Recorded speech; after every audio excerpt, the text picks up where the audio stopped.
Bukod sa undas, pinaghandaan na rin ng Bataan ang pagdagsa ng turista, lalo't long weekend. Sa katunayan, noong nakaraang linggo pa lang ay may nakatalaga ng mga pulis sa ilang tourist spots sa probinsya. Si Rick Kiambao ng PIA sa Balitang Pambansa. Handa na ang lalawigan ng Bataan sa pagdagsa ng mga turista ngayong undas long weekend. Ayon kay Bataan Tourism Operations Officer Grace Leaño, patuloy ang pakikipag-ugnayan ng kanilang tanggapan sa pamunuan ng mga tourist spots at mga ahensya ng pamahalaan upang matiyak ang kaligtasan ng mga bibisita sa probinsya.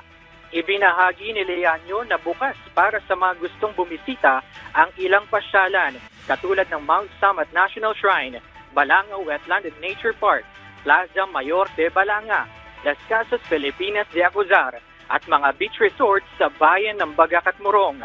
Samantala, ayon kay Bataan Police Provincial Office, Public Information Officer Police Major Dennis Duran, nasa 342 na mga kapulisan na ang na-deploy sa iba't ibang lugar at pasyalan sa probinsya simula pa noong October 25.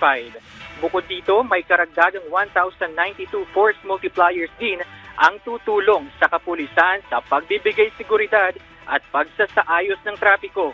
Nananawagan si Duran at ang buong kapulisan sa pangunguna ni Provincial Director Police Colonel Palmer Tria sa publiko na bago bumiyahe o umalis ay siguraduhin i-check ng mabuti ang lock o security ng mga tahanan.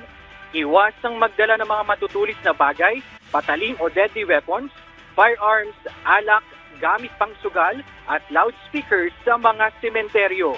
Pinaalalahanan din niya ang mga biyahero at motorista na parating i-check ang blow baguettes ng kanilang sasakyan o battery, air, gas, brakes, engine, tire at self-condition bago bumiyahe. Mula sa Philippine Information Agency, Gitnang Luzon, Rick P. Kiambao para sa Balitang Pambansa.